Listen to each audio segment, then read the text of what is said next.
Hello friends, welcome to study IQ. स्वागत है आपका स्टडी आईक्यू के यूट्यूब प्लेटफॉर्म पीसीएस सारथी पर।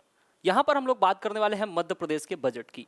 मध्य प्रदेश के बजट में क्या प्रावधान किए गए हैं, मध्य प्रदेश के बजट में कौन सी नई योजनाएं लॉन्च की गई हैं, इन सब के बारे में बात होगी। और याद रखिएगा, अगले साल भर यानी कि आपका अभी मार्च का समय है और मार्च से लेकर अगले मार्च तक जो एग्जाम होंगे उन सभी एग्जामों में यहाँ से प्रश्न छपने वाले हैं। ठीक है, यानी कि आपको यहाँ से प्रश्न बड़ी संख्या में मिलने वाले हैं। आप सबको पता है कि इस पूरे वर्ष भर यानी कि 2023 के पूरे साल भर यहाँ मध्य प्रदेश में कई एग्जाम हैं। ठीक है, लगातार एग्जाम हैं और इन एग्जामों में इस बजट से लगातार प्रश्न पूछे जाएंगे। तो वो सारे प्रश्न आपसे बन सकें, वो सारे प्रश्न कवर कर सकें, इसीलिए स्टडी आईक्यू सारथी या स्टडी आईक्यू पीसीएस सारथी आपके लिए लेकर आया है मध्य प्रदेश का बजट, जिसमें मैं आपके साथ मध्य प्रदेश के बजट पर चर्चा करूंगा। ठीक है, लेकिन मध्य प्रदेश के बजट पर चर्चा करने से पहले हमको पता तो यह भी होना चाहिए ना कि बजट होता क्या है। ठीक है, बजट का प्रावधान भारतीय संविधान में है या नहीं है, यदि है तो कहां है, और है तो किस रूप में है, और नहीं है तो आखिर बजट आ तो रहा है तो वो किस नाम से आ रहा है। ठीक है, तो याद रखिएगा, ये सारे प्रश्न आपको आगे चलकर एग्जामों में मिलने वाले हैं। चाहे वो स्टैटिक पोर्शन हो, स्टैटिक पोर्शन में भी आपसे पूछा जा सकता है बजट का प्रावधान भारतीय संविधान में कहां किया गया है अथवा नहीं किया गया है। ठीक है, तो मैं पहले ही कह रहा हूं कि यहां से प्रश्न लगातार आपके एग्जामों में छपने वाले हैं। भाई, ये आपको याद रखना है, बहुत सारे डेटा याद रखना है, बहुत सारे आंकड़े याद रखना है, कहां पर कितना आवंटन किया गया ये याद रखना है। और उसके साथ साथ मध्य प्रदेश लोक सेवा आयोग जो पब्लिक सर्विस कमीशन है, वो आपसे मुख्य परीक्षा में जो प्रश्न होंगे उन मुख्य परीक्षा में यहां का जो डेटा आपके लिए बहुत ही उपयोगी होगा। ठीक है, तो आपको मध्य प्रदेश के बजट की तरफ ले चलते हैं और मध्य प्रदेश के बजट पर बात करते हैं, लेकिन उसके पहले हम लोग बात करेंगे बजट होता क्या है। तो चलिए स्टार्ट करते हैं मध्य प्रदेश का बजट। मध्य प्रदेश का बजट जो है उसमें सबसे महत्वपूर्ण चीज पहले तो यह है कि आखिर बजट क्या होता है। भाई साहब, बजट होता क्या है? तो बजट की यदि हम बात करें, बजट की बात करें तो बजट जैसा कोई शब्द संविधान में नहीं है। संविधान में बजट शब्द जो है संविधान में वर्णित नहीं है, संविधान में वर्णित नहीं है। ठीक है, किसी प्रकार का बजट शब्द का मेंशन संविधान में नहीं किया गया है। ठीक है, बजट शब्द जो है भारतीय संविधान में नहीं है, लेकिन बजट की जगह पर एक शब्द है जिसको हम क्या कहते हैं, वार्षिक वित्तीय विवरण। क्या कहते हैं भाई साहब?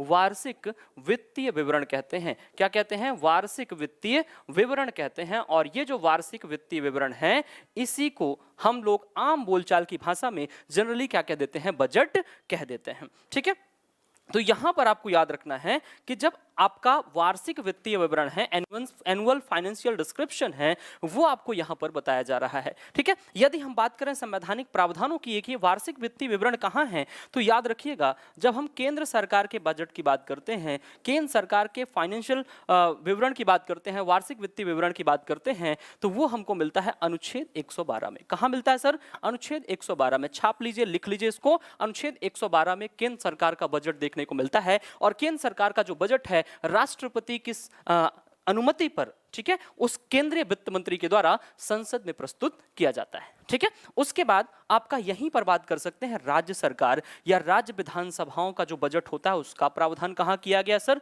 इसके लिए जो अनुच्छेद है सर, वो है अनुच्छेद 202। इसको भी आप याद रखेंगे कि राज्य विधानसभा का जो बजट है वो अनुच्छेद 202 के तहत राज्यपाल की अनुमति पर आपके राज्य विधानसभा या राज्य सरकार का जो वित्त मंत्री होता है उसके द्वारा प्रस्तुत किया जाता है। ठीक है, तो ये चीज हो गई। अब हमको दोनों प्रावधान मिल गए सर कि केंद्र सरकार और राज्य सरकार का बजट किसके किसके द्वारा प्रस्तुत किया जाता है। ठीक है, अब यहां पर ये तो बात हो गई आपके संवैधानिक प्रावधानों की, है ना। अब संवैधानिक प्रावधानों के बाद यदि हम चलें तो संवैधानिक प्रावधानों के बाद बात करने पर यदि हम चलें यहां से, तो यहां पर बात ये होगी कि मध्य प्रदेश में बजट की शुरुआत कब हुई। मध्य प्रदेश में बजट की शुरुआत कब हुई? तो मध्य प्रदेश में जो बजट है उसकी शुरुआत जो होती है सर, शुरुआत जो होती है, जो स्टार्ट होता है बजट, कब पहली बार प्रारंभ किया गया? तो आपको याद रखना है 19 दिसंबर 1956। ठीक है, 19 दिसंबर 1956 को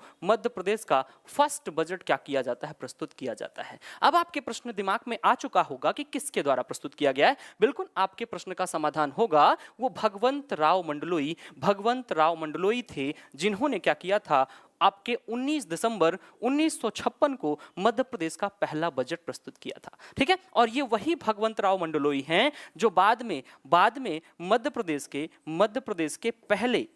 के पहले कार्यवाहक मुख्यमंत्री भी बनते हैं। आप जानते हैं मध्य प्रदेश लोक सेवा आयोग लगातार इस प्रकार के प्रश्न पूछ लेती है कि मध्य प्रदेश का पहला कार्यवाहक मुख्यमंत्री कौन था। तो बजट, मध्य प्रदेश के बजट की शुरुआत 19 दिसंबर 1956 को पहला बजट। ठीक है, और आपको सबको पता है गठन कब हुआ था, 1 नवंबर 1956 को, यानी कि 1 महीने के बाद ही, लगभग 1.5 महीने के बाद 19 दिसंबर 1956 को भगवंत राव मंडलोई ने मध्य प्रदेश की विधानसभा में क्या प्रस्तुत किया, बजट प्रस्तुत किया था। ठीक है, चलिए अब हम आगे चले जाते हैं और आगे कुछ बात कर लेते हैं आपसे कुछ और महत्वपूर्ण फैक्ट पर कि आपका, यदि मध्य प्रदेश के संदर्भ में बात करें, मध्य प्रदेश के बजट के संदर्भ में बात करें, तो सबसे ज्यादा बजट, सबसे अधिक बार बजट किसने प्रस्तुत किया, बजट किसने आपका पेश किया, तो याद रखिएगा इसके संदर्भ में 2 नाम आते हैं। कौन कौन से नाम आते हैं, एक तो नाम आता है अजय नारायण जी का, ठीक है, अजय नारायण, है ना, और दूसरा नाम आता है राघव जी।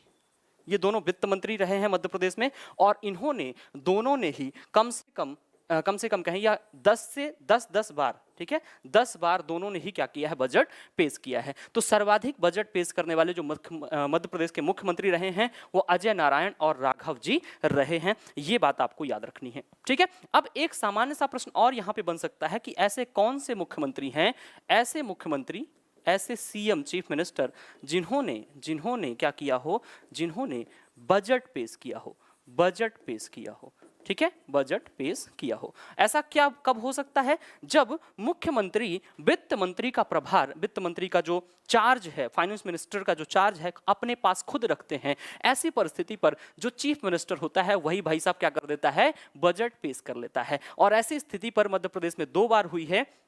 एक तो भाई साहब जो मुख्यमंत्री थे वो थे श्यामाचरण शुक्ला। कौन थे, श्यामाचरण शुक्ल, ठीक है, श्यामाचरण शुक्ल, और उसके साथ साथ कौन थे, श्यामाचरण शुक्ल और प्रकाश चंद्र सेठी, ठीक है, प्रकाश चंद्र सेठी। ये 2 व्यक्ति हैं, ये 2 मुख्यमंत्री हैं जिन्होंने क्या किया है, बजट प्रस्तुत किया है। ठीक है, तो आपके ये 2 मुख्यमंत्री श्यामाचरण शुक्ल और प्रकाश चंद्र सेठी 2 मुख्यमंत्री हो जाएंगे जिन्होंने क्या किया है, जिन्होंने मुख्यमंत्री रहते हुए उन्होंने क्या किया है, बजट पेश किया है। ठीक है, तो इस प्रकार से यहां पर हम लोगों ने एक सामान्य जानकारी जो हमको सामान्यतः पता होनी चाहिए, मध्य प्रदेश के फाइनेंशियल जो विवरण है, जो आपका एनुअल फाइनेंशियल जो डिस्क्रिप्शन है, या आप कह सकते हैं कि वार्षिक वित्तीय विवरण है, उसके बारे में जो चीजें हमको पता होनी चाहिए, वो हमको एक हिस्टोरिकल बैकग्राउंड जो है, जो ऐतिहासिक परिदृश्य है, उसके बारे में हम लोगों ने थोड़ा सा बात कर ली। अब हम आ जाते हैं मध्य प्रदेश के बजट अनुमान 2023-24 का जो वित्तीय वर्ष है, जो फाइनेंशियल ईयर 2023-24 है, उसमें किस प्रकार के प्रावधान किए गए हैं, वहां की तरफ चलते हैं। ठीक है, तो चलिए स्टार्ट करते हैं मध्य प्रदेश का बजट, क्योंकि अभी तक जो हमने बात की मध्य प्रदेश के बजट के संदर्भ में ही बात की, लेकिन ये जो बात हुई, ये बात हुई आपके ऐतिहासिक परिदृश्य के बारे में, हिस्टोरिकल बैकग्राउंड क्या रहा मध्य प्रदेश में बजट का, उसके बारे में हम लोगों ने बात कर ली है। ठीक है, अब चलते हैं मध्य प्रदेश के वर्तमान बजट 2023-24। याद रखिएगा, मैंने पहले ही कहा यहां से प्रश्न बनने वाले हैं, लगातार बनने वाले हैं, साल भर एग्जामों में आपसे हर एग्जाम में 2 से 3 प्रश्न आपको मिलने वाले हैं। ठीक है, तो आप ध्यान से साथ रहिएगा, लास्ट तक वीडियो को देखिएगा, और इस वीडियो में आपको बहुत सारी जानकारी मिलने वाली है, बस आप उसको नोट करिएगा और 1 से 2 बार रिवाइज करेंगे। आपसे यहां से आने वाले प्रश्न जो भी होंगे वो हमेशा आपसे बनेंगे। ठीक है, चलिए आ जाते हैं आपके मध्य प्रदेश के 2023-24 के बजट में। 2023-24 का बजट है, कब का है, 2023-24 का बजट है भाई साहब। ठीक है, 2023-24 का बजट है। आपको यह भी पता होना चाहिए कि बजट क्या है, तो बजट आपका कुछ नहीं, प्रदेश की सरकार का जो आय होता है और जो व्यय होता है, यानी कि जो इनकम होती है और जो एक्सपेंडिचर होता है, ठीक है, एक्सपेंडिचर होता है, उसका क्या होता है, विवरण होता है भाई साहब। जो आय और व्यय है, जो आ रहा है पैसा और जो जा रहा है, कहां पर खर्च करना है, कितना खर्च करना है, किस योजना पर खर्च करना है, कौन से सेक्टर पर खर्च करना है, हेल्थ पर खर्च करना है, एजुकेशन पर खर्च करना है, एनर्जी पर खर्च करना है, यह सब बताता है आपका बजट। ठीक है, आय कहां से आ रही है, आपके टैक्सेस से आ रही है, आपके मिनरल रिसोर्सेज से आपके पास पैसे आ रहे हैं। ठीक है, ये सब कहीं ना कहीं आपको बजट में देखने को मिल जाता है। ठीक है, तो चलिए 2023-24 का बजट पेश किया गया। अब आपके दिमाग में होगा किसने प्रस्तुत किया, तो यहां पे आपको याद रखना है 2023-24 का जो बजट मध्य प्रदेश के मुख्यमंत्री के द्वारा, मध्य प्रदेश के वित्त मंत्री के द्वारा पेश किया गया, उसकी जो कुल विनियोग राशि है वो कितनी है, 3,14,025 करोड़ रुपए। कितना, 3,14,000, ठीक है, 3,14,025 करोड़, ठीक है, इतना आपका क्या है, बजट आपका अनुमानित है। और याद रखिएगा पिछले बजट की तुलना में यह वृद्धि लगभग कितना है, 13% है। यानी कि जो पिछला बजट प्रस्तुत किया गया था उसमें वृद्धि हुई है, और कितने परसेंट की वृद्धि हुई है, 13% की वृद्धि हुई है, अनुमानित वृद्धि है। ठीक है, तो कुल मिला के 3,14,025 करोड़ रुपए क्या है यहां पर मध्य प्रदेश के बजट का आकार है, बजट का जो साइज है। आपसे पूछा जा सकता है कुल विनियोग राशि कितने है, कुल बजट कितने का है भाई साहब, तो आप बताएंगे 3,14,025 करोड़ रुपए यहां पर आपके मध्य प्रदेश के बजट में आपको देखने को मिल जाएंगे। चलिए आगे बढ़ जाते हैं। आगे अब बात यहां पर है कि आखिर किसने प्रस्तुत किया मध्य प्रदेश का बजट। मध्य प्रदेश का बजट किसने प्रस्तुत किया, तो याद रखिएगा जगदीश देवड़ा जो कि वित्त मंत्री हैं मध्य प्रदेश के, इनका भाषण था। कहां पर था सर, ये आपके राज्य विधानसभा में, राज्य विधानसभा में इन्होंने क्या किया, राज्य विधानसभा में इन्होंने भाषण दिया। ठीक है, और ये भाषण कैसा था, बजट भाषण था सर। ये कैसा था, आपका बजट स्पीच थी। ठीक है, और इस बजट स्पीच में आपके जगदीश देवड़ा जी ने, जो मध्य प्रदेश के मुख्यमंत्री हैं, उन्होंने मध्य प्रदेश का बजट प्रस्तुत कर दिया, जिससे मध्य प्रदेश शासन का बजट 2023-24 विधानसभा में प्रस्तुत करते हुए बुधवार दिनांक 1 मार्च 2023 को दिया गया। यानी कि आपसे दूसरी चीज पूछी जा सकती है, बजट कब प्रस्तुत हुआ, तो 1 मार्च 2023 को वित्तीय वर्ष 2023-24 का बजट आपके मुख्यमंत्री, मध्य प्रदेश के मुख्यमंत्री श्री जगदीश देवड़ा जी के द्वारा प्रस्तुत किया गया। ठीक है, आपके हर स्टेटमेंट में, हर कथन में प्रश्न है। यहां भी प्रश्न है, किसने प्रस्तुत किया, कब प्रस्तुत किया, कहां प्रस्तुत किया। हालांकि ये तो पता होना ही चाहिए कि कहां प्रस्तुत होता है, ऐसे सड़क में तो प्रस्तुत होगा नहीं, है ना। कोई अपने घर से तो बजट भाषण देगा नहीं। बजट भाषण तो कहां होगा, केंद्र सरकार का होगा तो संसद में होगा, और राज्य सरकार का होगा तो राज्य विधानसभा में होगा। चलिए आगे बढ़ जाते हैं। यहां से उन्होंने अपने बजट की शुरुआत की। वो क्या कह रहे हैं, मैं आज विधानसभा के वर्तमान कार्यकाल का अंतिम वार्षिक बजट, ये भी याद रखना है, जो वर्तमान विधानसभा है, वर्तमान जो लेजिस्लेटिव असेंबली है, उसका क्या है, ये अंतिम बजट है। ऐसा क्यों कहा उन्होंने, क्योंकि आपको पता है कि नवंबर दिसंबर 2023 में क्या होने हैं, 2023 में भाई साहब होने हैं विधानसभा चुनाव, और विधानसभा चुनाव के पहले का ये बजट है। इसलिए उन्होंने कहा कि इस विधानसभा का, वर्तमान विधानसभा का ये क्या है, अंतिम वार्षिक बजट है। उन्होंने कहा, मैं आभारी हूं देश के जनप्रिय व कर्मनिष्ठ मुख्यमंत्री श्री शिवराज सिंह चौहान जी का, जिन्होंने नेतृत्व में, मार्गदर्शन में मुझे निरंतर तीसरा मुख्य बजट प्रस्तुत करने का अवसर मिला। ये लगातार कौन सा बजट प्रस्तुत करना है, थर्ड बजट, लगातार थर्ड बजट। ये भी पूछा जा सकता है कि वर्तमान में जो जगदीश देवड़ा जी हैं, वो इस विधानसभा का लगातार कौन सा बजट प्रस्तुत कर रहे हैं।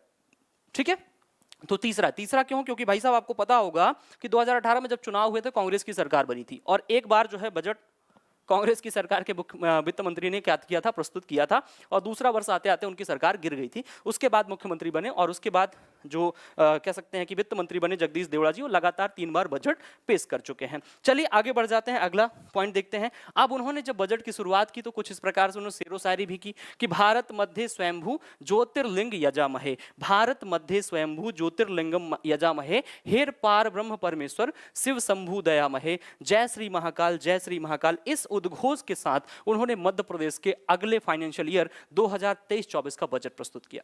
ठीक है, कहीं ना कहीं उन्होंने क्या किया, ईश्वर अपने आराध्य जो हैं जय श्री महाकाल, उनको याद किया, और उनकी तरफ से ही एक तरह से उनको ध्यान में रखते हुए मध्य प्रदेश सरकार का बजट प्रस्तुत किया। और उन्होंने कहा कि हमारी सरकार का यह निरंतर प्रयास है, कंटिन्यूअस एक तरह से प्रयास है कि समाज के प्रत्येक वर्ग, ठीक है, सभी जो वर्ग हैं उनको उनका विकास की धारा से पूरी तरह जोड़ें, एवं उनके जीवन स्तर में, लाइफ स्टाइल में क्या हो सके, रिफॉर्म हो सके, सुधार हो सके। ठीक है, तो ये बजट की शुरुआत है ना। इसमें से 2 चीजें आपके काम की हैं, अंतिम वार्षिक बजट, ठीक है, प्रस्तुत किया, और निरंतर तीसरा बजट प्रस्तुत किया। ये 2 काम की चीजें आपके लिए यहां पर मिल जाएंगी। आगे बढ़ते हैं। यहां पर आप देखिए मध्य प्रदेश सरकार का बजट कितना हो चुका है, 3,14,025 करोड़ रुपए। ये आपको याद रखना है, पहले ही मैंने बता चुका हूं। उसके बाद देश के सकल घरेलू उत्पाद यानी कि भारत की जीडीपी, भारत की जीडीपी में, ठीक है, देश के सकल घरेलू उत्पाद में प्रदेश का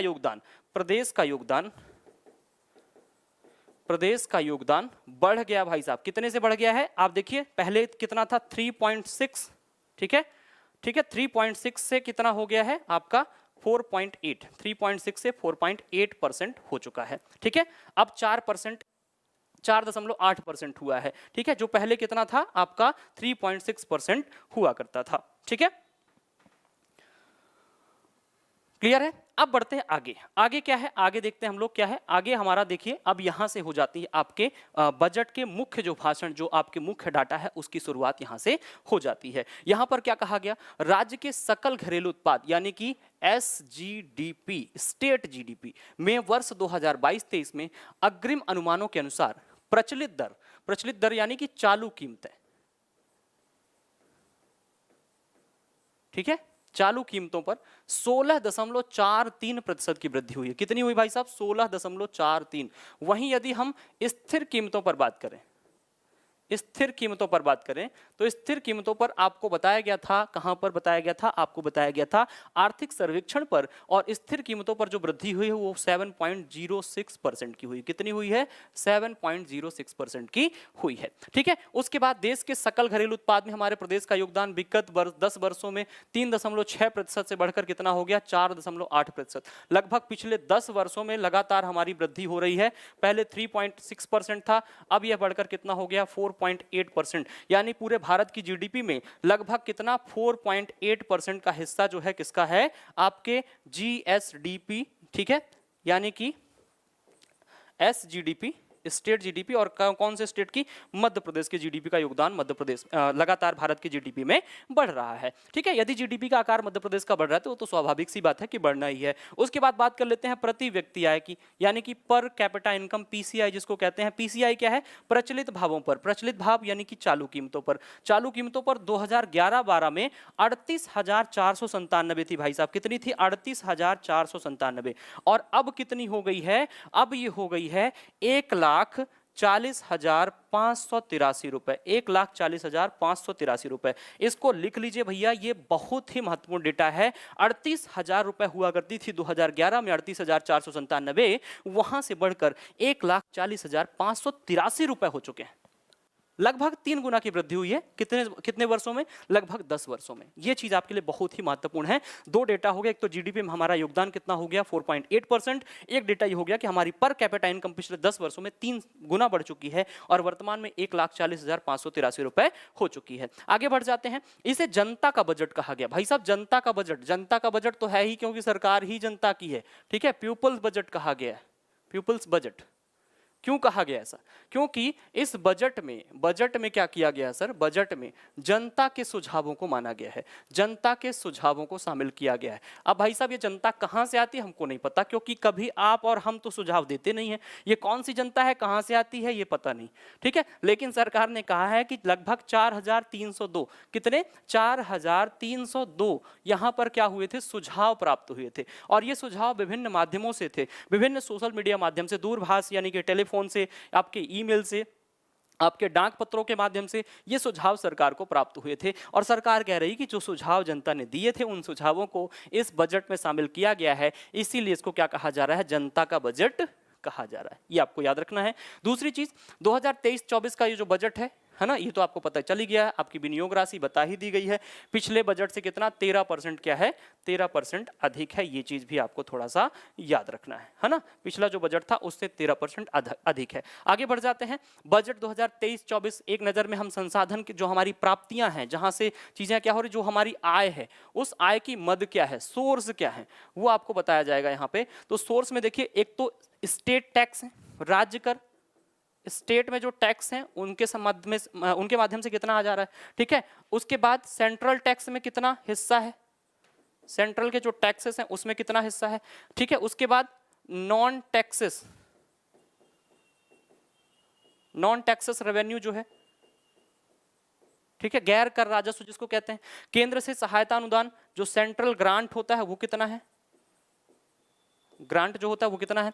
उधार, ठीक है, बोरोइंग कितना कर रहे हैं, अग्रिम की गई वसूली कितनी हो रही, पूंजीगत प्राप्तियां कितनी हैं, ये सब यहां पर आपको बताया गया है। तो कुल मिला के आपको देखना है कि कुल प्राप्तियां जो हैं 2023-24 का बजट अनुमान ये है कि 2,81,660 रुपए कुल प्राप्तियां हैं, जिसमें 13% की वृद्धि बताई गई है। और याद रखना है कि सबसे ज्यादा हिस्सा जो है वो किसका है, राज्य करों का है। किसका है, राज्य करों का। और राज्य कर जो है लगभग 86,500 रुपए हैं, जिसमें वैट इत्यादि शामिल होते हैं। वैल्यू एडिशन टैक्स जो होता है वो यहाँ पर शामिल, वैल्यू एडेड टैक्स जो होता है, वैट जो होता है वो यहाँ पर शामिल होता है। तो यहाँ पर आपके काम की चीज क्या है, यहाँ पर आपके काम की चीज की है, काम की चीज ये है कि हमारा जो कुल बजट अनुमान है, कुल जो हमारी प्राप्तियां हैं, कुल हमारी जो आय है, इनकम है सरकार की, वो कितनी है भाई साहब, 2,81,660, जिसमें 13% की वृद्धि हुई है। क्योंकि पिछली बार ये कितना था, 2,49,152 रुपए, ठीक है, 52 करोड़ रुपए, है ना, ठीक है, 52 रुपए तो बहुत कम हो जाएगा, 2,49,152 करोड़ रुपए,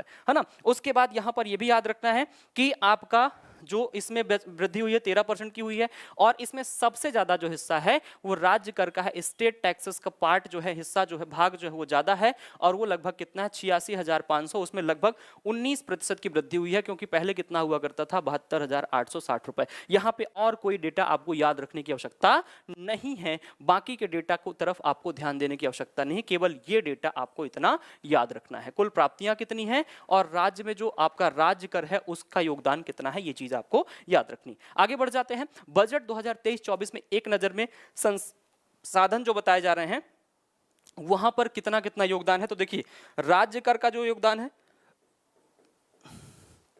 वो कितना है भाई साहब, 31%, ठीक है। राज्य कर का योगदान कितना है, 31% फिर उसके बाद केंद्रीय करों का हिस्सा, केंद्रीय करों का हिस्सा कितना परसेंट है, 20% है भाई साहब, ठीक है, कितना है, 20%। उसके बाद आपको यह भी बताना है करेत्तर राजस्व, यानी कि जो आपका गैर कर राजस्व है, गैर कर राजस्व है, ये कितना है, 20% है भाई साहब, ये भी कितना है, 20% है। और केंद्र से सहायता अनुदान, केंद्र से सहायता अनुदान लगभग कितना है, 10%।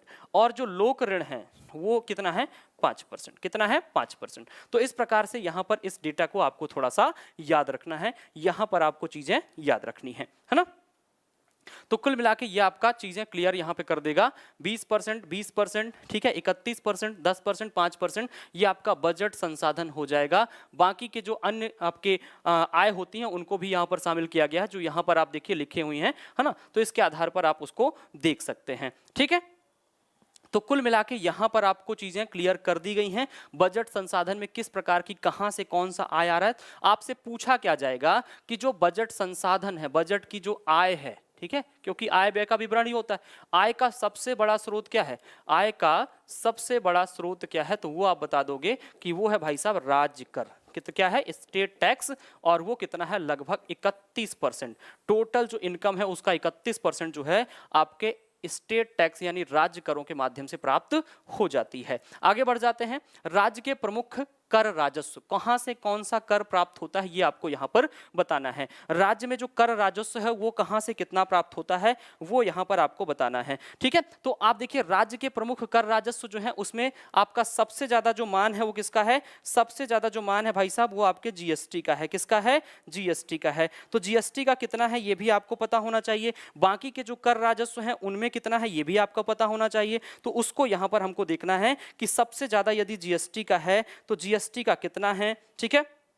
उसके बाद जीएसटी के बाद यदि कोई है तो वो कितना है, वो सारी चीजें हमको यहां पर देखनी होंगी, ठीक है। वो सारी चीजें हमको यहां पर क्या करनी होंगी, देखनी होंगी, है ना। अब यहां पे देखिए, जो आपका जीएसटी है ये लगभग कितना है, ये लगभग है भाई साहब 60%। कितना, 60%, है ना। तो आपसे पूछा जाएगा कि कर राजस्व में यानी कि टैक्स रेवेन्यू में भाई साहब सबसे ज्यादा योगदान कितना किसका है, तो याद रखिएगा वो जीएसटी का है, जो गुड्स एंड सर्विस टैक्स का है। फिर उसके बाद आपसे पूछा जाएगा कि स्टाम्प और उसके साथ साथ स्टाम्प तथा पंजीकरण शुल्क का कितना योगदान है? तो भाई साहब वो आप बताओगे कि वो आपका योगदान 16% है। कितना है? 16% है। ठीक है, तो उसके बाद है आय तथा व्यय पर आपका जो कर है, आय तथा व्यय पर जो अन्य कर हैं वो कितने हैं? तो भाई साहब वो आपके 12% है। कितना है? 12%। इस प्रकार से आपको सारी चीजें याद रखनी है। ठीक है, उसके बाद वाहन कर कितना है? तो वाहन कर आपको याद रखना है। वाहन कर का जो संबंध है, वाहन कर कितना है? तो वाहन कर आप बताओगे लगभग आपका वाहन कर जो है वो लगभग आपका 5% के आसपास है। तो इस प्रकार से आपका वाहन कर है, भू राजस्व कर है, विद्युत कर तथा शुल्क है, खनिज ऋण है, खनिज शुल्क है। इस प्रकार से आपको सारी चीजों के डाटा आपको देखने हैं, लेकिन मुख्य डाटा जो है वो याद रखना है कि सबसे ज्यादा जीएसटी, और जीएसटी के बाद जो दूसरा सबसे महत्वपूर्ण है वो कौन सा है? वो स्टाम्प तथा पंजीकरण शुल्क आपको यहाँ पर देखने को मिल जाती है। आगे बढ़ जाते हैं। राज्य के प्रमुख करेत्तर राजस्व। करेत्तर राजस्व मतलब non tax revenue. Non tax revenue, देखिए सबसे महत्वपूर्ण क्या है? टैक्स रेवेन्यू ही है, लेकिन टैक्स के अलावा कहां कहां से आपको आय के स्रोत प्राप्त होते हैं? तो टैक्स के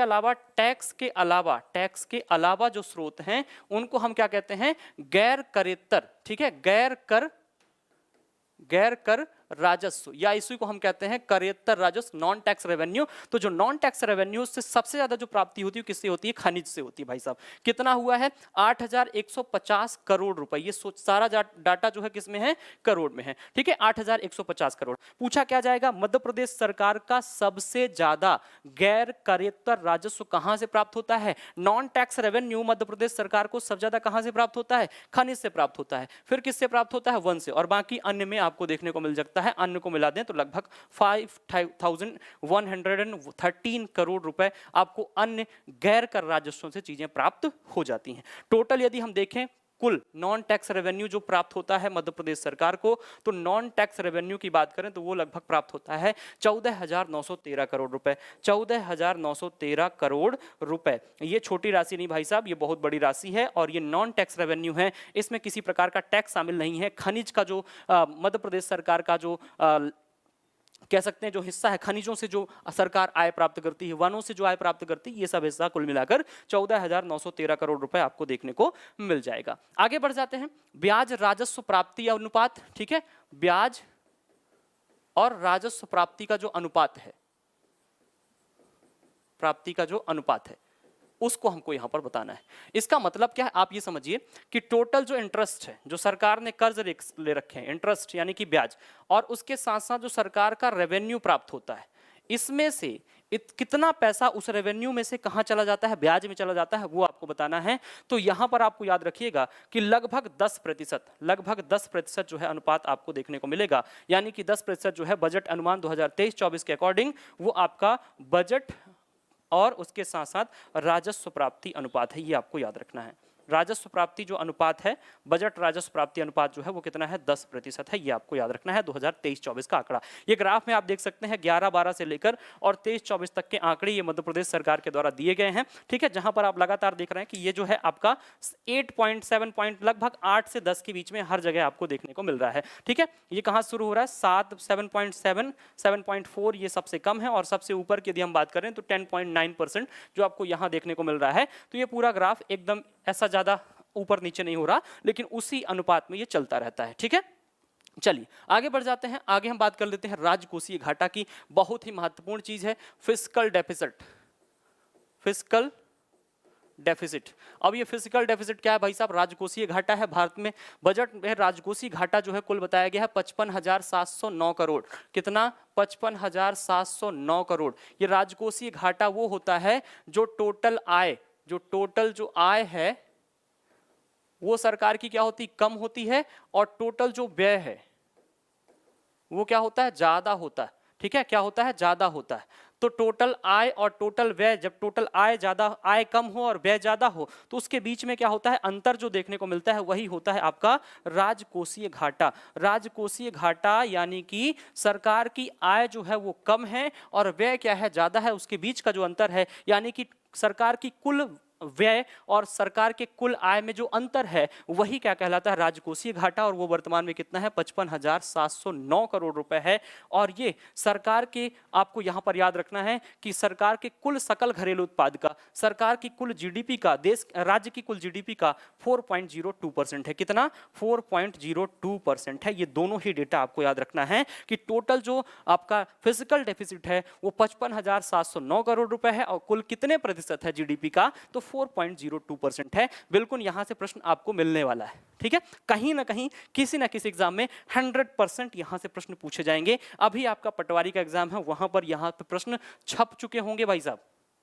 ठीक है, प्रश्न बन चुके हैं, और प्रश्न यदि बन चुके हैं तो ये प्रश्न भी छप चुका है कि कितने परसेंट है ना, कितने हजार करोड़ है, ये भी आपसे पूछा जा सकता है। और यहां पर देखिए पूरा 2011-12 से लेकर 2022-23 तक ये अनुपात लगातार आपको बताया गया इस ग्राफ के माध्यम से, जहां पर न्यूनतम जो आपको देखने को मिलेगा वो आपको मिलता है 1.88% ऑफ टोटल स्टेट जीडीपी, और आपको सबसे ज्यादा जो देखने को मिलता है वो 2020-21 में, जो लगभग 5.44% 44% आपको देखने को मिल रहा है। ठीक है, राजकोषीय घाटा जीएसडीपी अनुपात जो है ये आपको बता दिया गया, वो वर्तमान में कितना है, 4.02% आपको देखने को मिल रहा है। यहां तक की बात हम लोगों ने कर ली है। आगे बढ़ जाते हैं, आगे कुछ बजट के प्रावधानों की बात करते हैं। देखिए बजट में राजकोषीय, ये तो हम लोगों ने बात कर ही ली। दूसरा क्या है, मुख्यमंत्री लाडली बहना योजना। लाडली बहना योजना भाई साहब यहां से प्रश्न भी छपने वाला है, याद रख लीजिए, यहां से प्रश्न आने वाला है, आपको प्रश्न मिलेगा, 100% प्रश्न मिलने वाला है। मुख्यमंत्री लाडली बहना योजना, ये जो लाडली बहना योजना है भाई साहब, ये मध्य प्रदेश सरकार की बहुत ही महत्वपूर्ण योजना है, जिसको अभी अभी लॉन्च किया गया है। 8 मार्च 2023 में जब अंतर्राष्ट्रीय महिला दिवस मना रहे होंगे, उस दिन से ये ऑफिशियली क्या हो जाएगी, आरंभ हो जाएगी। रजिस्ट्रेशन होना शुरू हो चुके हैं। इसमें क्या जाएगा भाई साहब, प्रति माह क्या होगा, प्रति माह 1,000 रुपए की राशि, 1,000 रुपए की राशि क्या की जाएगी, दी जाएगी। किनको दी जाएगी भाई साहब, महिलाओं को दी जाएगी। किसको दी जाएगी, महिलाओं को दी जाएगी। कौन सी महिलाओं को, जो 23 से 60 वर्ष की हैं, 23 वर्ष से 60 वर्ष की जो महिलाएं हैं, उनको हर महीने 1,000 रुपए दिए जाएंगे। यानी कि साल भर की बात करें तो साल भर में 12,000 रुपए प्राप्त होंगे, और 5 साल की बात करें, 5 वर्ष की बात करें तो लगभग 60,000 रुपए मध्य प्रदेश सरकार के द्वारा आपको राज्य की महिलाओं को प्रदान किए जाएंगे। अब आपके दिमाग में होगा कि 60 से ज्यादा वालों को क्यों नहीं भाई साहब, तो 60 से ज्यादा वालों को तो वृद्धा पेंशन मिलने लगती है, इसलिए 60 से ज्यादा वालों को इसमें शामिल नहीं किया गया है। साथ ही इसमें किसी प्रकार का कोई जातिगत डिस्क्रिमिनेशन नहीं है, यहाँ पर कोई आरक्षण जैसी व्यवस्था नहीं है, चाहे वो किसी भी कैटेगरी की महिला हो सबको प्राप्त होगा। ठीक है, लेकिन याद रखना है कि कोई 23 वर्ष की महिला है, 23 वर्ष की लड़की है, वो यदि विवाहित है, और विवाहित, ये सारी चीजें विवाहित होनी चाहिए, याद रखिएगा। 23 से 60 वर्ष की जो विवाहित महिलाएं उन्हीं को दिया जाएगा। ठीक है, और 23 वर्ष की यदि कोई महिला है, विवाहित है, लेकिन वो अभी किसी स्कूल या कॉलेज में पढ़ रही है, ऐसी महिला को इससे क्या किया गया है, बाहर रखा गया है। ये बात आपको याद रखनी है। कितने का प्रावधान किया गया, ये आपसे पूछा जा सकता है कि भाई साहब 8,000 करोड़ रुपए का प्रावधान किया गया है। आगे बढ़ जाते हैं, अगला देखते हैं। पीएम आवास योजना सबको पता है कब शुरू की गई थी, 2015, और कहा गया था कि 2022 तक समस्त भारत में सबको क्या किए जाएंगे, आपको घर उपलब्ध कराए जाएंगे। तो पीएम आवास योजना 2015 में जो शुरू हुई थी, उसके लिए 8,000 करोड़ रुपए क्या किए गए हैं, आवंटित किए गए हैं।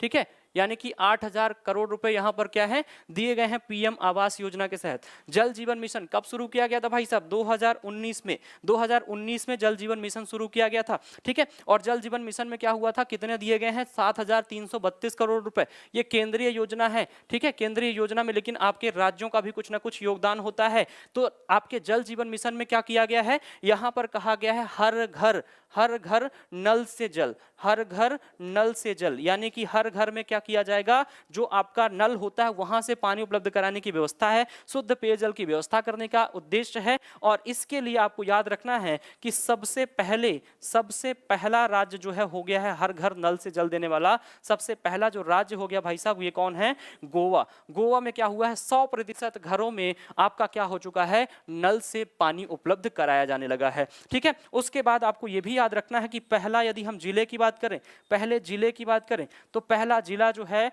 वो मध्य प्रदेश का ही है, और मध्य प्रदेश का कौन सा है भाई साहब, बुरहानपुर है, ये भी आपको याद रखना है। तो बुरहानपुर मध्य प्रदेश का जिला है जहां पर हर घर नल से जल जो है आपका जल जीवन मिशन के तहत ये आपका शुरू हो चुका है 100% घरों में। ठीक है, तो ये आपको याद रखना है। आपके जल संसाधन जो मंत्री हैं गजेंद्र सिंह शेखावत हैं, ये भी आपको याद रखना है, केंद्रीय मंत्री हैं वो, और जल जीवन मिशन के तहत मध्य प्रदेश सरकार ने 7,332 करोड़ रुपए की राशि स्वीकृत कर ली है। आगे है बजट में लाडली लक्ष्मी योजना। भाई साहब ये लाडली लक्ष्मी योजना आप सबने पढ़ा है, लाडली लक्ष्मी योजना से कई बार प्रश्न पूछे गए हैं, आगे भी पूछा जा सकता है। लाडली लक्ष्मी योजना का क्या हुआ है, लाडली लक्ष्मी योजना में आपका लाडली लक्ष्मी योजना का जो उद्देश्य था वो क्या था, भ्रूण हत्या को रोकना। क्या था उद्देश्य, भ्रूण हत्या को रोकना, और भ्रूण हत्या को रोकने का उद्देश्य पूरा भी हुआ है। इसीलिए आप जानते हैं नेशनल फैमिली हेल्थ सर्वे जो है, नेशनल फैमिली हेल्थ सर्वे जो है, इसके अकॉर्डिंग मध्य प्रदेश का जो डेटा है वो 927 लिंगानुपात जो है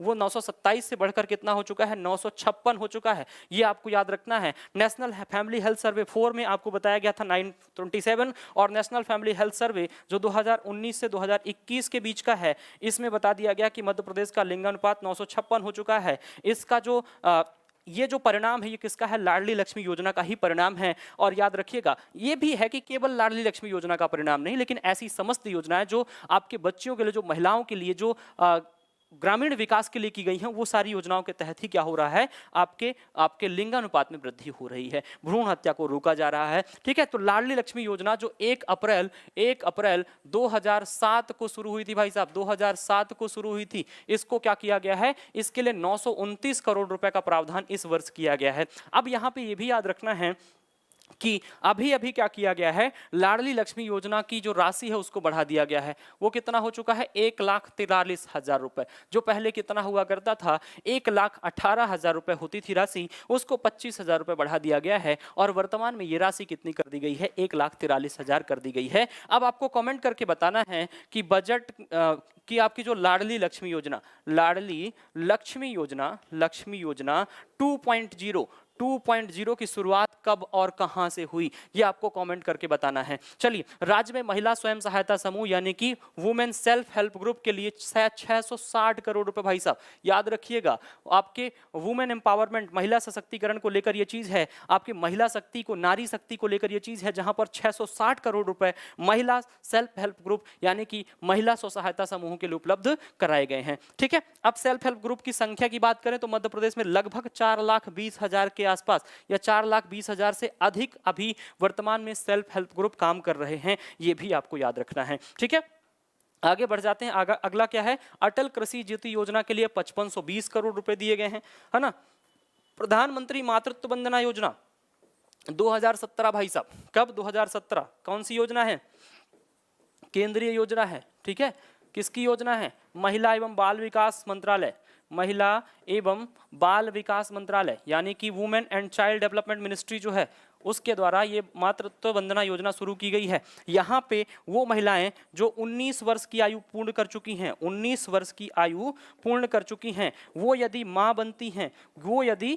बनती हैं तो उनको क्या होगा, लगभग 5,000 रुपए की राशि क्या की जाती है, दी जाती है। और इस 5,000 रुपए की राशि के दिए जाने के पीछे का जो रीजन है कि जो ग्रामीण क्षेत्र की महिलाएं हैं, जो आदिवासी महिलाएं हैं, जिनके पास आय की कमी है, जिनके पास पैसे की कमी है, वो कुपोषण से प्रभावित ना हो, उनको पोषण मिल सके, और वो आपके कम से कम आपके प्रसव के कुछ दिनों तक तो कम से कम वो कहाँ ना जा सके, वो आपके प्रसव के कुछ दिनों तक तो कम से कम काम पर जाने के लिए बाध्य ना हो। ठीक है, इसके लिए प्रधानमंत्री मातृत्व वंदना योजना शुरू की गई थी। क्रियान्वयन में मध्य प्रदेश क्या है, फर्स्ट स्थान पर है। एमपी जो है मातृत्व वंदना योजना पर फर्स्ट स्थान पर है, और इसके लिए मध्य प्रदेश सरकार ने 2023 के बजट में 467 करोड़ रुपए यहाँ पर उपलब्ध कराए हैं। ये चीज भी आपको याद रखना है। यहाँ से 2 डेटा मिल गए। मध्य प्रदेश में आपका प्रथम स्थान पर है आपके मातृत्व वंदना योजना के क्रियान्वयन पर कौन से लोग हैं, जो 19 वर्ष की आयु पूर्ण कर चुकी महिलाएं ही जब मां बनती हैं तभी उसके लिए पात्र होती हैं, ये भी आपको याद रखना है। और यह योजना प्रथम 2 बच्चों के लिए ही है, प्रथम 2 बच्चों तक ही योजना लागू होती है। यदि 2 बच्चे के बाद तीसरा बच्चा होता है तो उसमें प्रधानमंत्री मातृत्व वंदना योजना लागू नहीं होती भाई साहब, ये आपको याद रखना है। ठीक है, चलिए आगे बढ़ जाते हैं, आगे चलते हैं सर। आगे क्या है? आगे देखिए मुद्रा योजना, स्वरोजगार योजना। मुद्रा योजना भी एक प्रकार की रोजगार योजना है। स्वरोजगार योजना एवं उद्यम क्रांति योजना भाई साहब, इन सबको मिलाकर जितनी भी स्वरोजगार योजना है उनके लिए 30,800 करोड़ रुपए की बात की गई है। ठीक है, 30,800 करोड़ रुपए। और एक बात तो आप जान ही रहे हैं कि आपके 15 अगस्त के पहले पहले आपके मामा जी बार बार कह चुके हैं कि 1 लाख लोगों को सरकारी नौकरी दी जाएगी। तो 1 लाख लोगों को सरकारी नौकरी भी देंगे और ऐसी आपकी मुद्रा योजना, स्वरोजगार योजना, उद्यम क्रांति योजनाओं के माध्यम से स्वरोजगार को भी क्या किया जाएगा? प्रमोट लगातार किया जा रहा है। यानी कि मध्य प्रदेश सरकार रोजगार पर विशेष ध्यान दे रही है। ठीक है, चलिए तो कितने राशि का? 30,800 करोड़ रुपए की राशि का यहां पर क्या किया गया है? आपका व्यवस्था की गई है। उसके बाद मुख्यमंत्री कौशल अप्रेंटिस यानी कि स्किल अप्रेंटिस के लिए इसकी योजना के तौर पर 1,000 करोड़ रुपए का प्रावधान किया गया। ये भी आपको याद रख लेना है। आगे चलते हैं। खेलों के विकास व खिलाड़ियों के प्रोत्साहन के लिए 738 करोड़ रुपए आवंटित किए गए। कितने? आपको खेलों के विकास व खिलाड़ियों के प्रोत्साहन के लिए 738 करोड़ रुपए। एक बात यहां खेलों से आपको याद रखना है, खेलो इंडिया यूथ गेम्स कहां हुए हैं भाई साहब? खेलो इंडिया यूथ गेम्स, ठीक है, ये हुए हैं भाई साहब आपके मध्य प्रदेश में। ठीक है, मध्य प्रदेश में हुए हैं। कहां हुए हैं? 8 शहरों में हुए हैं। 8 शहरों में हुए हैं। ठीक है, और इस पूरे खेल में मध्य प्रदेश जो है 3rd स्थान पे रहा है, 3rd। ठीक है, और उसके बाद महाराष्ट्र जो है वो 1st पे रहा है, और हरियाणा जो है ये किस पे रहा है? 2nd पे रहा है। ठीक है, तो इसको आपको याद रखना है। मध्य प्रदेश को कुल 39 गोल्ड मेडल मिले हैं, ये भी आपको याद रखना है। और इसकी बात मैं इसलिए यहां पर कर रहा हूं कि बजट में खेलो इंडिया जो यूथ गेम्स हैं उनका यहां पर वर्णन किया गया, उसका उल्लेख आपके वित्त मंत्री साहब जगदीश देवड़ा जी, उन्होंने क्या किया? उसका उल्लेख किया है। इसके अलावा उन्होंने प्रवासी भारतीय दिवस का भी उल्लेख किया है। प्रवासी भारतीय दिवस जो 17 नंबर का था, कहां हुआ है? इंदौर में हुआ भाई साहब। इंदौर में चीफ गेस्ट कौन थे? मुख्य अतिथि कौन थे? तो याद रखिएगा, मोहम्मद इरफान जो कि आपके गुयाना के राष्ट्रपति हैं, वो क्या रहे हैं? आपके चीफ गेस्ट, मुख्य अतिथि के रूप में यहाँ पर आपके इंदौर में 17th प्रवासी भारतीय दिवस में रह चुके हैं। ठीक है, तो ये भी आपको याद रखना है क्योंकि इसका उल्लेख भी जगदीश देवड़ा जी ने अपने बजट भाषण में किया है। उसके अलावा इन्होंने G20 के बारे में भी आपका क्या किया? उल्लेख किया, और G20 की कई महत्वपूर्ण बैठकें इंदौर में भी आयोजित की जाएंगी। उसके लिए भी उन्होंने क्या किया है? देश के प्रधानमंत्री माननीय श्री नरेंद्र मोदी जी का क्या किया है? अभिवादन किया है, या कहते हैं कि उनको एक तरीके से धन्यवाद दिया है कि मध्य प्रदेश को उसके योग्य समझा गया है ना। तो उस कुल मिला के आपको ये याद रखना है, खेल के लिए खेलो इंडिया यूथ गेम्स के बारे में भी याद रखना है। उसके बाद सीएम राइज स्कूल, ये राइज नहीं है, राइज है, सीएम राइज स्कूल के लिए क्या किया गया है? 3320 रुपए। ठीक है, 3320 करोड़ रुपए आवंटित किए गए हैं। यहां पर यह भी याद रखना है कि आपका जो सीएम राइज स्कूल है, ये आपके स्कूल इंफ्रास्ट्रक्चर में सुधार और उसके साथ साथ स्कूल में क्वालिटी एजुकेशन उपलब्ध कराने के लिए, स्कूल में गुणवत्तापूर्ण शिक्षा उपलब्ध कराने के लिए व्यवस्था की गई है सीएम राइज स्कूलों की। ठीक है, आगे बढ़ जाते हैं, आगे बात कर लेते हैं आपसे प्रदेश के अंतर्गत उच्चतर माध्यमिक विद्यालय। ठीक है, उच्चतर माध्यमिक यानी कि हायर सेकेंडरी जो स्कूल होंगे, कैसे होंगे? हायर सेकेंडरी स्कूल जो होंगे, उन सारे हायर सेकेंडरी स्कूल में प्रथम स्थान प्राप्त करने वाली जो छात्रा होगी भाई साहब, जो लड़की होगी उसे क्या किया जाएगा? उसके लिए बालिका स्कूटी योजना प्रारंभ की गई है। क्या आरंभ की गई है? बालिका स्कूटी योजना प्रारंभ कर दी गई है। स्कूटी योजना यानी कि वो लड़की जो उस उच्चतर माध्यमिक विद्यालय में कक्षा 12 में टॉप करेगी, सबसे प्रथम स्थान पर होगी, उसको क्या दी जाएगी भाई साहब? स्कूटी दी जाएगी। अब तो हम लोग कह रहे हैं, हम मतलब लड़कियां कह रही होंगी, बड़ी जो पास हो चुकी हैं, 12वीं से आगे हो चुकी हैं, वो कह रही हैं हमको एक बार और 12वीं पढ़ने का मौका मिलना चाहिए ताकि हमको क्या मिल सके? स्कूटी मिल सके। ठीक है, लेकिन भाई साहब सिर्फ बहनों के लिए है, सिर्फ भांजियों के लिए है, भांजों के लिए कुछ नहीं है, भाइयों के लिए कुछ नहीं है। ठीक है, लड़कों के लिए कुछ नहीं है। आप टॉप नहीं, कुछ भी कर जाओ, कोई योजना में आपको लाभ नहीं मिल रहा है। ठीक है। कोई आपको यहाँ पर, हाँ ये है मेधावी छात्र सम्मान में आपको 25,000 रुपए मिलते थे लैपटॉप लेने के लिए, वहां पर आपके लड़का लड़की में भेदभाव नहीं किया जाता था। लेकिन भाई साहब यदि स्कूटी योजना है तो बुलेट योजना भी आनी चाहिए, ठीक है, लेकिन बुलेट में पैसे ज्यादा लगेंगे। और दूसरी चीज, दूसरा यहाँ पर उद्देश्य यह है महिला सशक्तिकरण। भाई साहब इतना सशक्तिकरण भी ना हो जाए कि कल के लिए पुरुष सशक्तिकरण की आवश्यकता पड़े, ठीक है, इसलिए आपको याद रखना है, ठीक है। तो कहने की बातें हैं, लेकिन बालिका स्कूटी योजना आरंभ कर दी गई है। और बालिका स्कूटी योजना किसके लिए है ये भी आपको पता होना चाहिए।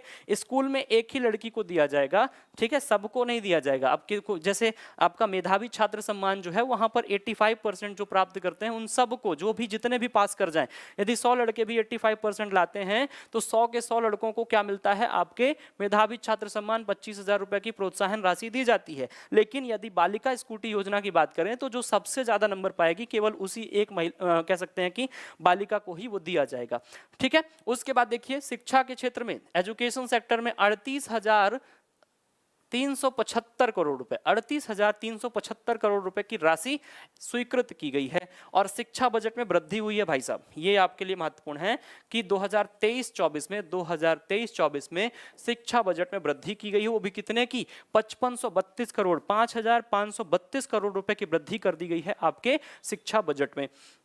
उसके बाद कृषि एवं कृषि से संबंधित योजनाओं के लिए कुल 53,964 करोड़ रुपए, कितना, 53,964 करोड़ रुपए, 53,964 करोड़ रुपए आवंटित किए गए हैं, जो पिछले वर्ष की तुलना में 804 करोड़ रुपए क्या है, अधिक है। तो देखिए दोनों में हो, आपका एजुकेशन हो या फिर एग्रीकल्चरल सेक्टर हो, प्राथमिक क्षेत्र हो, कृषि क्षेत्र हो, दोनों में ही बजट में वृद्धि की गई है। भाई साहब कहने के लिए तो हो ही जाएगा ना कि मध्य प्रदेश सरकार ने आपके कृषि हो या फिर एजुकेशन हो, दोनों पर ध्यान दिया है, दोनों पे बजट को बढ़ाया है, ये महत्वपूर्ण बात हो जाएगी, ठीक है। दोनों को आपको याद कर लेना है कि दोनों में वृद्धि हुई है। उसके बाद देखिए और कौन सी योजना, देखिए आत्मनिर्भर मध्य प्रदेश के रोड मैप जो है आत्मनिर्भर मध्य प्रदेश का, उस रोड मैप में जो महत्वपूर्ण एक घटक है वो क्या है, अधोसंरचना, यानी कि आपका इंफ्रास्ट्रक्चर इसका महत्वपूर्ण है। और इसके विस्तार हेतु लगभग 56,256 करोड़ रुपए क्या किए गए हैं,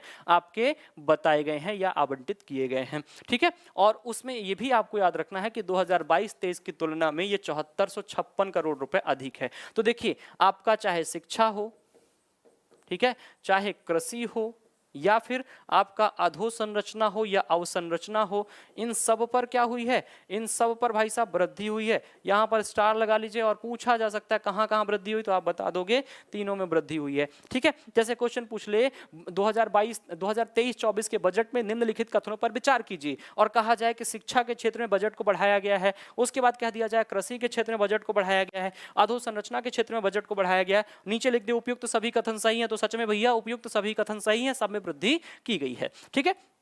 आगे आ जाइए, आगे क्या है, एक लाइन और बची हुई यहाँ पे, बजट में ऊर्जा क्षेत्र, एनर्जी सेक्टर के लिए भी प्रावधान किए गए हैं। एनर्जी सेक्टर आप लगातार ही देख रहे हैं, मध्य प्रदेश सरकार हो या भारत सरकार हो, नवीकरणीय ऊर्जा यानी कि रिन्यूएबल एनर्जी को क्या कर रहे हैं, प्रमोट कर रहे हैं। और रिन्यूएबल एनर्जी को प्रमोट करने के लिए भाई साहब पैसे की जरूरत तो पड़ेगी, और उसी के लिए बजट में प्रावधान किया गया है लगभग 18,302 करोड़ रुपए। आप समझिए 18,302 करोड़ रुपए का प्रावधान यहां पर किया गया। किसके द्वारा किया गया है, मध्य प्रदेश सरकार के द्वारा। वित्त मंत्री ने बजट भाषण में यह जानकारी दे दी है। चलिए आगे बढ़ जाते हैं, अगला क्या है, ग्लोबल इन्वेस्टमेंट समिट। ये इन्वेस्ट नहीं बल्कि इन्वेस्टर समिट है, इन्वेस्टर्स समिट,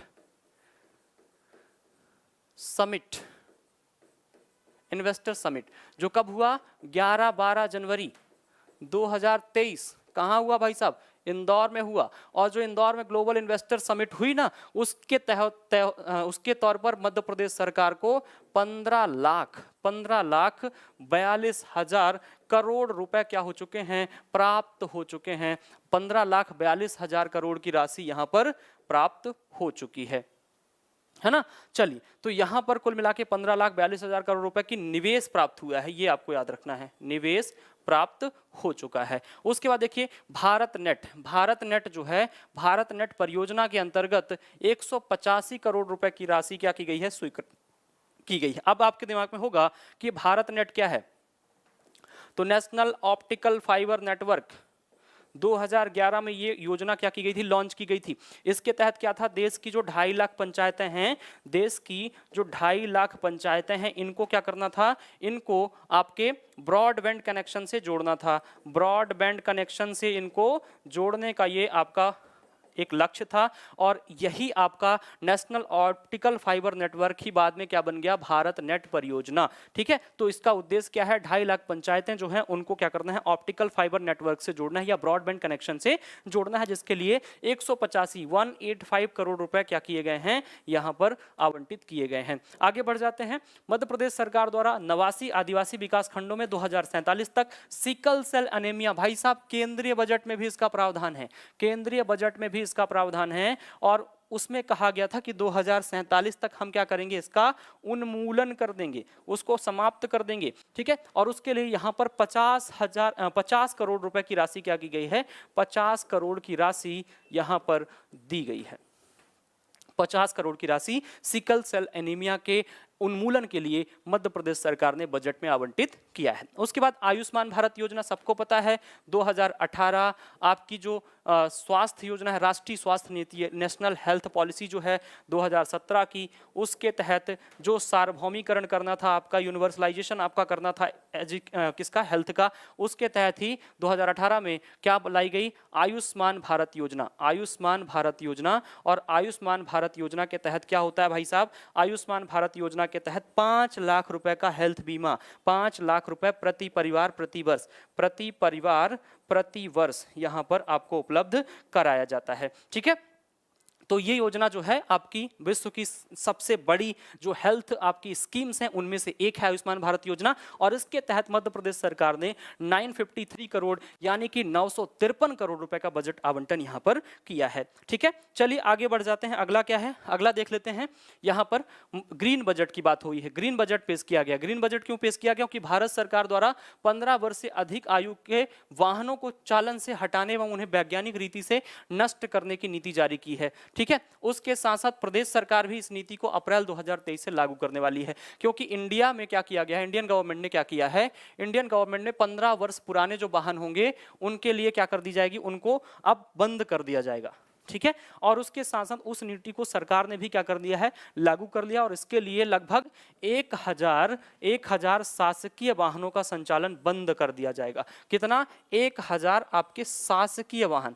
गवर्नमेंट तो इतने बंद करेगी ही, और पता नहीं कितने बंद हो जाएंगे, क्योंकि पता नहीं पूरे राज्य में कितने 15 साल से ज्यादा पुराने वाहन होंगे, है ना। इन वाहनों के स्थान पर यथासंभव इलेक्ट्रिक वाहन, ठीक है, यानी कि आप समझिए कि इलेक्ट्रिक व्हीकल को क्या किया जाएगा, इलेक्ट्रिक वाहनों को क्या किया जाएगा, वाहनों को प्रमोट किया जाएगा, क्योंकि वो जो 1000 शासकीय वाहन अब नष्ट होंगे उनके स्थान पर कौन से वाहन लाए जाएंगे, उनके स्थान पर इलेक्ट्रिक वाहन लाए जाएंगे भाई साहब। ठीक है, और इस नीति को लागू किए जाने के बाद प्रदेश में इलेक्ट्रिक वाहन को बढ़ावा मिलेगा, और इलेक्ट्रिक वाहन को बढ़ावा मिलना यानी कि ग्रीन एनवायरनमेंट को, या कह सकते हैं ग्रीन बजट को हम इसको कह सकते हैं, क्योंकि ये ग्रीन बजट इसलिए भी है क्योंकि ये पेपरलेस बजट भी है, पेपरलेस बजट भी है। कैसा है, पेपरलेस बजट, है ना। और पेपरलेस बजट पहला फर्स्ट पेपरलेस बजट है। उसके अलावा ये भी आपको याद रखना है कि ये ई बजट है, जहां पर क्या किया गया है, जहां पर आपके जो मुख्यमंत्री साहब, जो वित्त मंत्री साहब हैं, वो बुक लेकर नहीं आए थे,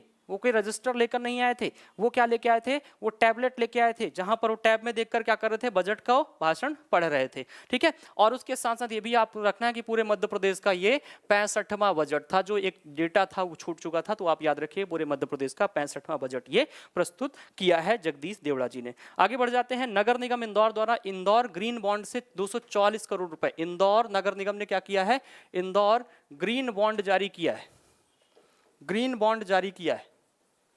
ठीक है, और ये जो इंदौर ग्रीन बॉन्ड जारी किया है, इससे 244 करोड़ रुपए की राशि क्या की गई है, जुटाई गई है, और इस राशि का प्रयोग जो होगा सोलर पावर परियोजना स्थापित करने में किया जाएगा, जिससे जल प्रदाय पर होने वाले विद्युत व्यय में लगभग 5 करोड़ रुपए प्रतिमाह की बचत संभावित होगी। ठीक है, अब यहां पर यह भी आपको याद रखना है कि ग्रीन बॉन्ड जारी करने वाला ये दूसरा नगर निगम है। कौन सा है, सेकंड नगर निगम है। अब आपके दिमाग में होगा कि पहला कौन सा है भाई साहब, तो आप पहला बताओ, पहला कौन सा है, पहला है भाई साहब गाजियाबाद। ठीक है, पहला कौन सा है, गाजियाबाद उत्तर प्रदेश में। ठीक है, ये आपको याद रखना है। चलिए आगे बढ़ जाइए। आयुष्मान भारत योजना के क्रियान्वयन हेतु 953 करोड़ रुपए, ये तो आपको बता ही दिया गया है। उसके बाद बजट में इंदौर एवं भोपाल शहरों में मेट्रो के प्रथम चरण को पूरा करने के लिए 710 करोड़ रुपए। एमपी में 2 ही शहर हैं जहां पर मेट्रो है, तो यहां पर एक तो है आपकी भोज मेट्रो, जिसको हम क्या कह रहे हैं, भोज मेट्रो यानी कि भोपाल, और दूसरा जो है इंदौर में। यही दोनों शहर हैं जहां पर मेट्रो का संचालन किया जा रहा है। और इसके फर्स्ट फेज के लिए लगभग 710 करोड़ रुपए आवंटित किए गए हैं, ये आपको याद रखना है। ठीक है, चलिए, वर्ष 2012 में प्रारंभ की गई मुख्यमंत्री तीर्थ दर्शन योजना में अब तक 7,62,000 लोग क्या हो चुके हैं, 7,62,000 लोग क्या हो चुके हैं, लाभान्वित हो चुके हैं। आगामी वित्तीय वर्ष में तीर्थ यात्रियों को वायुयान से यात्रा कराई जाएगी भाई साहब, हवाई जहाज से यात्रा कराई जाएगी। तीर्थ दर्शन योजना जो कि शुरू कब हुई थी, तीर्थ दर्शन योजना की शुरुआत 2012 में हुई थी, और इसके तहत अब क्या किया जाएगा, वायुयान से यात्रा कराई जाएगी, हवाई जहाज से यात्रा कराई जाएगी। देखिए ये सब क्या है, ये सब चुनावी वर्ष के वादे हैं। चुनावी वर्ष है ना, 2023 में चुनाव भी तो होने हैं। तो यदि आप खुद सोचिए कि जो बूढ़े हो चुके लोग हैं जो तीर्थ जाना चाहते हैं, उनको आप कहते हैं कि हम आपको तीर्थ दर्शन योजना भी कराएंगे और हवाई जहाज से कराएंगे, तो सोचिए कुछ लोग तो ऐसे होंगे, कुछ लोग नहीं, ज्यादातर लोग ऐसे होंगे जिन्होंने कभी हवाई जहाज की यात्रा ही नहीं की होगी। शायद वो पहली और आखिरी यात्रा करेंगे मुख्यमंत्री तीर्थ दर्शन योजना के तहत। ठीक है, तो वो तो भाई साहब वोट तो देने ही वाले हैं, है ना। तो कुल मिला के ये चीज आपको याद रखनी है ना। अब यहाँ पर कुल उद्देश्य जो है, कुल जो धनराशि है आपकी तीर्थयात्रियों को वायुयान से यात्रा कराने के लिए, वो 50 करोड़ रुपए है, ज्यादा नहीं है भाई साहब, 50 करोड़ का प्रावधान यहाँ पर किया गया है। आगे चलते हैं। ओंकारेश्वर में एकात्म धाम, ये आपका सांस्कृतिक पुनरुत्थान से रिलेटेड है। ये सांस्कृतिक कल्चरल जो एक तरह से इन्वेजन हो रहा है, सांस्कृतिक पुनरुत्थान हो रहा है, उसके तौर पर आपका क्या क्या किया जा रहा है वो यहाँ पर आपको बताना है।